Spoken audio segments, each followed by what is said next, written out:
Hello friends, बहुत बहुत स्वागत है आपका हमारे चैनल टेक्निकल जॉब लाइफ में। देखिए, आईओसीएल का जो जूनियर इंजीनियर असिस्टेंट का एग्जाम अभी हुआ है आज 29 सितंबर को।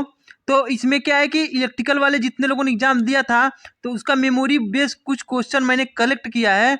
जैसे हमारे कुछ फ्रेंड्स ऐसे थे जिन्होंने एग्जाम दिया था, तो मैंने उनसे ये क्वेश्चन मांगा है और साथ में किस सब्जेक्ट से कितना कितना क्वेश्चन है, ये सारी चीज़ें मैंने मांगा है। ये सारी जेन्युइन है। इसमें देख लेते हैं कि किस किस सब्जेक्ट से या फिर कैसे कैसे कितना क्वेश्चन था। ये इलेक्ट्रिकल का है, देखते हैं। फ्रेंड्स, यदि आप लोग हमारे चैनल पर नए हैं तो चैनल को जरूर सब्सक्राइब कर दीजिए, बेल आइकन को प्रेस कर दीजिए। साथ में टेलीग्राम चैनल का लिंक डिस्क्रिप्शन में, उससे जुड़ जाइए ताकि कोई भी नोटिफिकेशन आपसे मिस ना हो।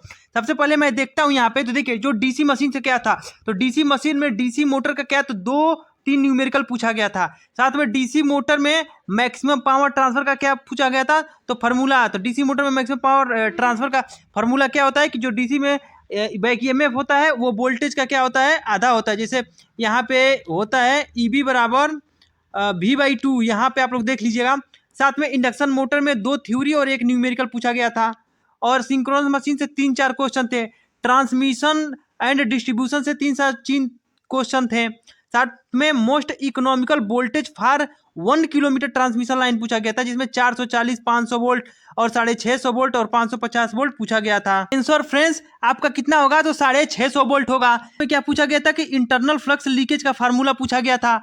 और क्या क्या चीजें, इंटरनल फ्लक्स लिंकेज का फार्मूला क्या होता है, μ0/8π ऐसे करके होता है कुछ, देख लीजिएगा आप लोग। देखेंगे कि इंसुलेशन रेजिस्टेंस का फार्मूला पूछा गया था। तो इंसुलेशन रेजिस्टेंस का फार्मूला जनरली लंबाई क्या होता है, तो व्युत्क्रमानुपाती होता है, जिसमें R बराबर होता है, देख लीजिएगा आप लोग, नीचे 2πL होता है, ऊपर 2.303 लाख D/R करके ऐसे होता है फार्मूला। साथ में पूछा गया ट्रांसपोर्टेशन ऑफ ट्रांसमिशन लाइन से एक क्वेश्चन था। उसके बाद क्या था, तो स्ट्रिंग चार्ट का एक क्वेश्चन था। स्ट्रिंग चार्ट जो बनता है आप लोग पढ़े होंगे ट्रांसमिशन लाइन में। ट्रांसफार्मर से 3-4 क्वेश्चन थे। और देखते हैं कि किस किस सब्जेक्ट से क्या क्या क्वेश्चन था। फ्रेंड्स, चैनल पे नए हैं तो जरूर सब्सक्राइब कर दीजिए। यहाँ पे जो भी टेक्निकल एग्जाम होते हैं, चाहे आईटीआई हो, डिप्लोमा हो, तो उनका यहाँ पे जेन्युइन एनालिसिस कराया जाता है। और साथ में कोई भी जॉब का नोटिफिकेशन आता है आईटीआई डिप्लोमा से रिलेटेड, चाहे आप कोई भी ब्रांच हो, तो चैनल से जुड़े रहेंगे तो कोई भी नोटिफिकेशन मिस नहीं होगा। यहाँ पे देखेंगे कि पावर इलेक्ट्रॉनिक से 4 क्वेश्चन थे। शायद पहला देखिए यहाँ पे क्या था कि लोड कम्युटेशन का डायग्राम दिया गया था, वो पहचानना था। दूसरा क्या था, तो कन्वर्टर का एक न्यूमेरिकल था। उसके बाद देखिए तो यूपीएस पे एक क्वेश्चन था, एक क्वेश्चन आईजीबीटी से था। इसके बाद जो 5वां एससीआर से एक क्वेश्चन था कि एससीआर बैटरी से किस फॉर्म में यूज किया जाता है। तो ये जैसे जनरली बैटरी के लिए जो रेक्टिफायर वगैरह बनते हैं कंट्रोल के लिए, तो उनके लिए यूज किया जाता है। अब क्या था ऑप्शन में, इन्होंने नहीं बताया है। साथ में मेजरमेंट से, तो क्या था, मेजरमेंट से आप देख सकते हैं 5 से 6 क्वेश्चन था। सीआरओ से इन्होंने भी 2 क्वेश्चन बताया है। साथ में क्या था, बैंडविड्थ निकालने के लिए और राइज टाइम निकालने के लिए। फार्मूला आप लोग को पता है क्या होता है, तो 0.35 अपान राइज टाइम होता है। ये किसके बराबर होता है, तो ये बैंडविड्थ के बराबर होता है। बैंडविड्थ हर्ट्ज में होता है। इतना आप लोग को ध्यान रखना है। ये क्वेश्चन था। साथ में और देख लेते तो पोटेंशियोमीटर से 2-3 क्वेश्चन था। माइक्रो कंट्रोलर से 4-5 क्वेश्चन था। पिन वगैरह पूछा गया था, इतना आपको ध्यान रखना है। और देखते हैं तो बेसिक इलेक्ट्रिकल इंजीनियरिंग से 2 क्वेश्चन था न्यूमेरिकल, और एक थ्योरी और एक क्या था, रेसिप्रोकेटिंग थ्योरी से आया था। इतना ध्यान रखिए, थ्योरी था एक, तो रेसिप्रोकेटिंग थ्योरी से था। एसी फंडामेंटल से 4-5 क्वेश्चन पूछे गए थे। इंपेडेंस निकालने के लिए 2 क्वेश्चन था। सीरीज सर्किट आरएलसी पूछा गया था। साथ में क्या था कि करंट निकालने के लिए आरएलसी सीरीज सर्किट पूछा गया था। साथ में क्या था कि अगला जो इसमें क्वेश्चन था वो इंडक्टेंस से रिलेटेड क्वेश्चन था। जैसे ये सब क्या है, तो ये एसी फंडामेंटल से 4-5 क्वेश्चन थे ना, उसके बारे में इन्होंने पूरा अच्छे से बताया है। उनका मैं धन्यवाद करना चाहूँगा जिन्होंने मुझे ये सारी चीज़ें लिख के भेजा है लाइन बाय लाइन। उन्हें सारी चीज़ें एनालिसिस करने के लिए मैंने बोला है और फिर उन्हें बताया है कि आप लिख के भेजिए। साथ में पूछा गया था कि डीसी मशीन में कांस्टेंट स्पीड के लिए कौन सा मोटर यूज किया जाता है। तो आप लोग पता है कि इसमें डीसी शंट मोटर यूज किया जाता है। और इन्होंने जितना क्वेश्चन पूछा था, आप लोग वीडियो में बने रहिए, स्किप मत कीजिएगा। इसी हिसाब से आप लोग पढ़ाई कीजिए। जैसे कि आया कि अभी एसजेवीएन का एग्जाम होता है तो सेम इसका पैटर्न रहता है यूसीएल के हिसाब से। अभी पावर ग्रिड का आएगा तो सेम है, तो आप लोग देख लीजिएगा। साथ में सीरीज फील्ड डाइवर्टर आर्मेचर के सीरीज में लगता है कि पैरेलल में लगता है, ये पूछा गया था। यहाँ पे देखिए जो सीरीज फील्ड डाइवर्टर होता है, तो जैसे क्या है कि ऐसे ऐसे यहाँ पे आप लोग देखेंगे कि ऐसे ऐसे फील्ड होता है सीरीज में, और यहाँ पे आर्मेचर होता है। अब यहाँ पे आर्मेचर होने के यहाँ पे डाइवर्टर हम लोग लगाते हैं ऐसे करके। तो ये क्या होता है, तो ये आर्मेचर के तो सीरीज में होता है, लेकिन अगर फील्ड के पूछे तो फील्ड के पैरेलल में होता है। इतना आपको ध्यान रखना है।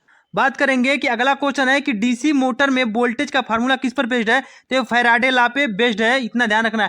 साथ में मैथमेटिक्स और क्या पूछा गया था, तो मेंटल एबिलिटी से भी क्वेश्चन इन्होंने अच्छे से लिख के बताया है।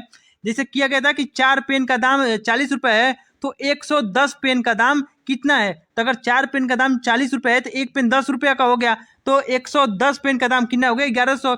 1 रुपये में अगला क्वेश्चन क्या है कि 1 रुपये में 3 पेन बेचता है कोई, तो 20% की हानि होती है। 20% का लाभ पाने के लिए कितने रुपए में कितना पेन बेचेगा। इसको आप जब हल करेंगे तो यहाँ पे हल करने के लिए सबसे पहले आप विक्रय मूल्य निकालेंगे, फिर क्रय मूल्य सारा हल करने के बाद आपका जो आंसर आएगा वह 1 रुपये में आपको 2 पेन बेचना होगा। आपको इतना ध्यान रखना है। अब देख लेते हैं हम कि सिंपल इंटरेस्ट से क्या क्वेश्चन था, तो भाज्य संख्या से एक क्वेश्चन था। और 2 वर्ष पहले गांव की जनसंख्या 80,000 थी। पहले वर्ष में गांव की जनसंख्या में 20% की वृद्धि हुई और दूसरे वर्ष में 30% की वृद्धि हुई। तो अब जनसंख्या कितनी है, यहाँ से आप लोग निकाल सकते हैं। जैसे अगर मैं इसको हल करूं तो यहाँ पर सबसे पहले लिखना है आपको 80,000 और गुणे कितना हुआ 20% बढ़ा ना, तो लिखेंगे 120/100। साथ में फिर 30% बढ़ा तो लिखेंगे 130/100 और इसको आप लोग हल कर देंगे तो ये आंसर आ जाएगा। ये थोड़ा इजी था। और देख लेते हैं कि एवरेज से एक क्वेश्चन आया था। मध्यिका से रिलेटेड भी एक क्वेश्चन था। अब जीके की बात कर लेते हैं। सबसे कम साक्षरता दर किस राज्य की है, आपको ये बताना था। पता है कि सबसे कम साक्षरता दर किसकी है, तो आप लोग को बिहार ऑप्शन में दिखा होगा। देश की पहली महिला राज्यपाल कौन थी, सरोजनी नायडू। आपको ये पता होना चाहिए।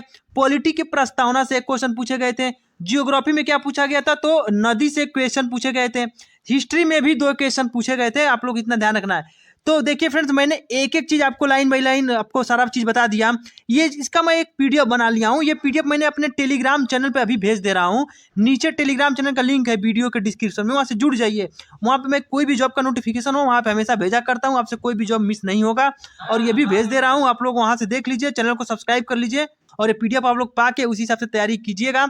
मिलते हैं नेक्स्ट वीडियो में। आपने ITI किया, डिप्लोमा किया, बीटेक किया तो जरूर चैनल से जुड़ जाइए। कोई भी नोटिफिकेशन आपसे मिस नहीं होगा। Bye bye.